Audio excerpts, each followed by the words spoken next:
Hey YouTubes, so this video today I'm going to go through with you on how I think this latest budget is going to affect us as a self-employed gardener. So I'm coming at it from somebody that's got a very average knowledge. For me, I'm just a guy, self-employed. I love what I do, I enjoy what I do. I try and keep abreast of the goings-ons, but to me this budget, I just listen to Martin Lewis's version of it. I don't sit and study all of it. I'm just going to give you the rundown on how I think it will affect me and you as self-employed people from a layman's sort of thing. So what I'm going to say, don't take it as expert knowledge. Martin Lewis says he'll tell you what's happening, but like I said, this is almost an opinion. So I think there's two major ways that the budget will affect us as self-employed gardeners. I think the first one, it's the newspapers, the TV broadcasting of it. Even before the budget come out, it was really hyped up that it was going to be the worst one yet, worst one for years, expect hardship, all that sort of stuff. And I'm not a tinfoil hat person, but I think, like anything, if somebody says, oh, it's going to be really bad, really expensive, really damaging, really expensive, you're fucked. And then you get the news, and it's still bad, but it's not as bad as they expected, but it is still bad, and it shouldn't be that bad, but it could have been worse. That's how you take it. I think what will happen is you'll have people that, or maybe who pick up on it, read the papers.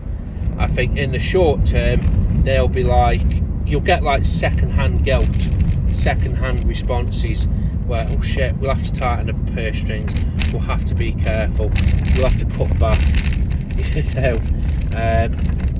I think as well, like I don't know how pension tax credits work, but I did see somewhere where something like 2 or 3 million people are entitled to it, but yet only a percentage of that, like 1 million, are actually claiming it. And I think that's a bit of a shocker, if I'm being honest with you. For me, if you're entitled to it, you should just get it. You shouldn't have to apply for it, because there's people out there that aren't familiar with a computer. They might not even know, and they could be struggling. But at the flip side, there's probably a big portion of people where they're too proud to do it because they see it as asking for help. They'd rather struggle because they're proud people. You can debate that in your own head whether that's the right way of doing it. So for me, and I think there is a knock on it. It's like there's customers of mine where they were entitled to so much, like the winter heating, and then they've had that taken away, or they can't get it anymore. A customer of mine, she was saying that her husband has always provided for her, but actually what he's done is he's pushed her just over the limit. So she's actually no better off. But she says she says, look, she's got enough and she's fine, but she's not living luxury. So I think the people who are already the hardest are going to get it even harder. And I think if you're working for people like that you're doing the work and they're already struggling, well, there might be the knock-on effect. I had it at the start of this year. Lady, she's a lovely lady. All last year I used to do her lawn on a fortnightly basis. I rung her up to get the work booked in. I didn't hear anything off her, and I thought, oh, something happened. But gave it a couple of weeks, and then she rung me up and she says, Luke, she just said she had to have a new boiler and she can't afford a lawn, because she's got to save. She's got to either pay off the boiler, or she's got to go without until the boiler's repaired. And I says to her, that's no problem at all. She's a good customer. And she says, Luke, I don't know when, it might be months. And I says, Luke, let me come and do the first cut. I'll do it for free, because she's a nice lady. It's out. To be fair, she's, I don't know whether she's finances are a little bit better, but she caught up with the work. She caught up with the cuts. did extra work, you know, and she thanked me. And you know, there is people out there that struggle. So there's people like that, but then you have what I always say is second-hand guilt. And I'm not going to give age brackets here, but you know them, and you've probably worked for people like it, where they've got the money but we don't want to spend it. They've got the money but they are terrified of spending it, you know, or they've got the money and they're just basically they're tight, and they see something like this and they respond to it and go, oh shit, I've got to cut the purse strings, I've got to tighten up, when actually they don't need to do that, because like I said, they've got the money. But you know, and I think that another thing that will affect us is if you've got people like that, they're going to be even worse. I think the good thing about the budget, it's come out when the end of the season, so you know, people have got time to worry about, you know, to think about it, and then hopefully it'll all blow over. I think the bigger sort of wider ranging thing, and I think a lot will change over a few years. I'm not putting my tinfoil hat on, but I'm putting my, you know, thinking ahead at, maybe with a little bit of tinfoil top 10. But I can honestly see with how much utilities are going up and national insurance contribution to employers and wages and all this sort of stuff going, I think you'll see resorts, you know, so like these little canal side resorts, even big chains, you know, theme parks, holiday parks, even restaurants, you know, country pubs, restaurants around the sticks, even restaurants in your town, even probably pubs, you know, your local boozer. I can see them shutting in a week and just opening up Friday, Saturday, Sunday, you know, because of the bills, the utility, the staffing. You know, I go in midweek for some meals sometimes in, you know, little cafes, and they're dead, absolutely dead. And I think to myself, how are they staying open when it's like this? It's dead. And you know, there's 2 or 3 staff there, they're heating the building, and you know, I think it's a death by 1,000 cuts. And I think it will come for people where they'll have to try this.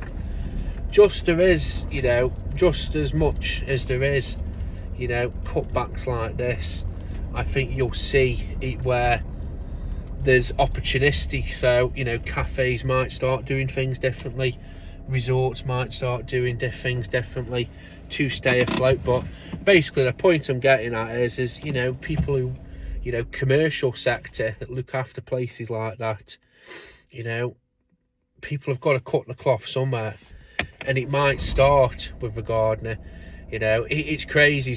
A firm might be going, oh blooming hell, we're losing money, we're hemorrhaging money, it's costing us thousands to stay opener. You know, Johnny Big Bollocks, the manager, might go, oh yeah, well, I've knocked the gardener off, that'll save us 200 quid a month. You know, oh brilliant. You know, it's always us trades that get it first, I think. You know, in the name of cost cutting, in the name of saving money. You know, I've had it with customers, bloody hell, you know, big 4-bedroom, 5-bed, and he's pleading poverty, and he's saying, well, could you reduce your hours or reduce your wage, or could you come less? I'm like, what, £20 going to help you stay afloat? It's all just, it's a snap decision. So I think that'll be what will affect us in the long run, is, you know, things changing. But it's also a trickle-down effect. It is, you know, these big businesses, you know, they might shut, they might close, and then, you know, the owners of them, I think we are all part of an ecosystem, and if there's not as much going to money to some places, it might trickle down to us, you know, in the lower places. And I just think that's just how it is, and I think that's how it could be.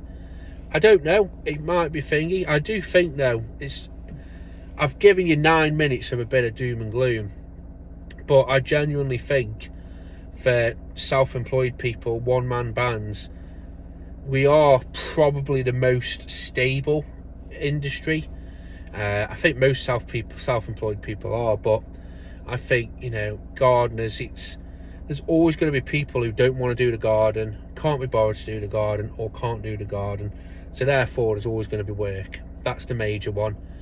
There's always going to be a need for us. I can't see, with any amount of automation, I remember when I was getting self-employed the first time, sorry, not the first time, but when I first started getting self-employed, there was posts up about robot mowers, and could they take? No, they can't. There's always going to be a need, you know, there's always going to be a need for gardeners. You know, you're self-employed, you can manage your costs. If you keep your costs small, keep your costs low, and that, I think, as well extends to your household.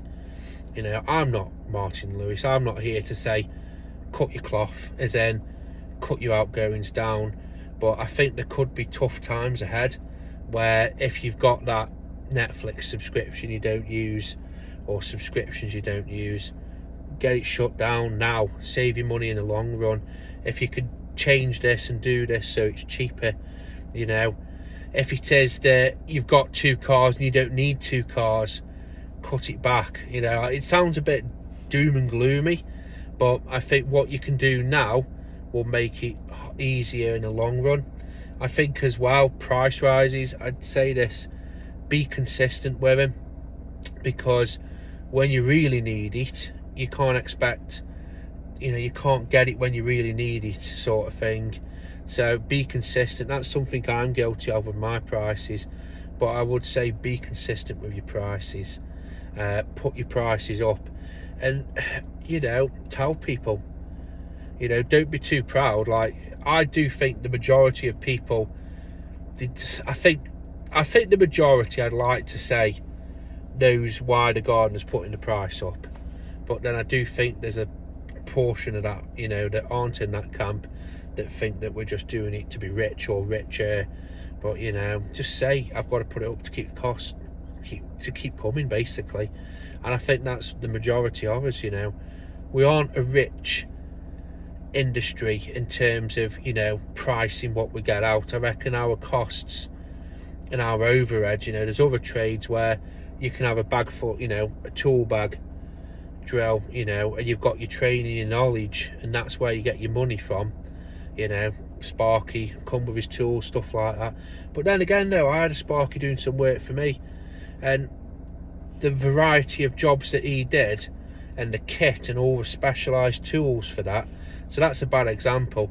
But, you know, there is trades out there that they don't have the running costs that we do, where we've got to have, you know, 1,500 quid mower just to do the work, and then a spare one in case that breaks. And then, you know, it snowballs. It really does. So if you can keep your costs low, I would say try and do it now and think ahead. This is how I treat my business. I'm not a doom and gloom person at all. I am a guy that thinks the glass is half full. But I said this last year and the year before, I always prepare and plan that every year is going to get worse. So I'm trying to put money away, trying to sort of keep ahead of it. I put the prices up because, you know, I think next year might be hard. It might be where I can't put the price up, because, you know, and I'm thinking about this next year. We've got the cost of living still, we've got the budget, you know. It might be a case where some of the jobs, some of the people, I'd keep the price the same, because, you know, and I've got this with a few customers where the price will stay the same. You know, there's jobs that I do where they're at the peak in terms of what I can charge, you know, and I think anybody would be happy with that price. But you've just got to think about it all the time. It's like tools. This is why I invest in tools as much as I do. This year I've took the back seat. I've got to put a bit of money into the pot next year, because I want to upgrade some of the tools next year. And I do that because if there is a really bad year, say, you know, the super cost of living comes in, and, you know, customers are really hard up, or I'm really hard up, I've got the kit, I've got the stuff. So if the mower breaks, I've got a spare. I just put a broken mower in the container and fix it when I can, but I've still got spares, and I try and do that all the time. But, you know, if it's like our industry, you know, we were able to work when there was COVID. We were able to operate, you know. Remember the good old days when the roads were quiet and everywhere was peaceful, you know. And we're lucky in that position that we're fairly recession proof, we're fairly COVID pandemic proof, you know. But ultimately, though, we still have to be careful, and we can't be complacent of it as an industry. So let me know, guys, how you think Are you worried about it? Or is it, you know, have you got my, and I'll tell you my approach. I worry about it and I plan for it. I worry about what I have to worry about. So I worry, you know, my immediate thing is keeping my customers happy, keeping the work coming in. You know, do I worry that the crumbling, you know, it's all going to crumble down around? Not so much, because as long as my customers are happy and the work's coming in and I'm on top of my own ends, I don't tend to worry too much. But it doesn't harm to have that mentality of a little bit of worry. So have a good day, guys. Keep on gardening.